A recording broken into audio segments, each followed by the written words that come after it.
finally back in the studio painting. These poppies are my first painting since I did the sunflower painting almost a month ago. I would like to pretend that my bronchitis had kept me away from painting, but if I'm truly honest with myself, this wasn't the reason. Truth be told, I got scared. I let fear and resistance in. Following Carlene's lesson with the sunflower painting was fun. Even totally changing the design was fun to do. I still followed her choices of colours and where to put them. It was easy to follow because we were still painting the same flower, so the colour placements were the same. Then it came time to apply what I learnt from her lesson into something entirely of my own creation. A piece where all the decisions were made by me.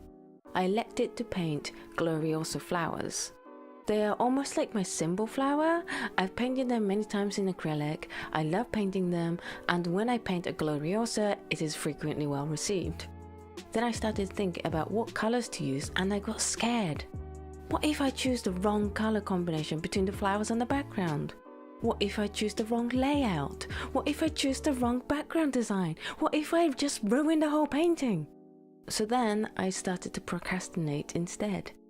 I started watching other lessons by the same artist and even decided to apply a different lesson to this painting, one that I haven't even bothered to follow. Cue more pressure.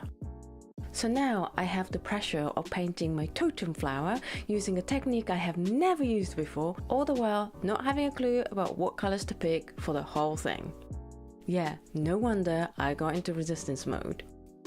That's a lot for any artist to take on. It's too many unknowns, too many what ifs.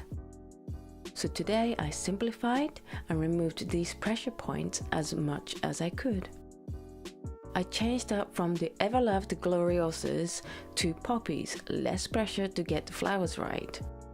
I decided to stick to the technique I've already tried by following the class, following the exact steps as before.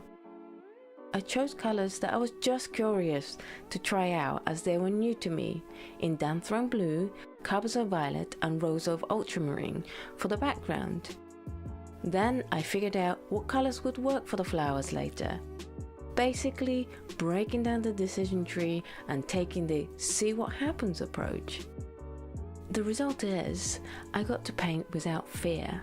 I got to enjoy the process and appreciate the painting that showed up on my paper.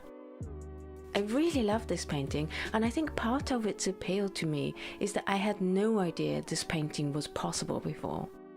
If you are experiencing resistance, fear, and feeling scared like I was, it might become easier if you take a look at all the different pressures you are putting on yourself. Take a look at each of them and think of ways to ease that pressure. Repeat on all pressures until you feel free again to paint and to enjoy the process. Making art should always be joyful, fun and relaxed. Fear and pressure has no place in it. I believe it's my job as an artist to do whatever I can to remove them from my practice, so that the art has room to breathe and enjoy its time on the paper. I hope your painting journey is as joyful and fun as this painting has been for me. Thank you so much for watching. Please like, comment and subscribe, and I will see you in the next video.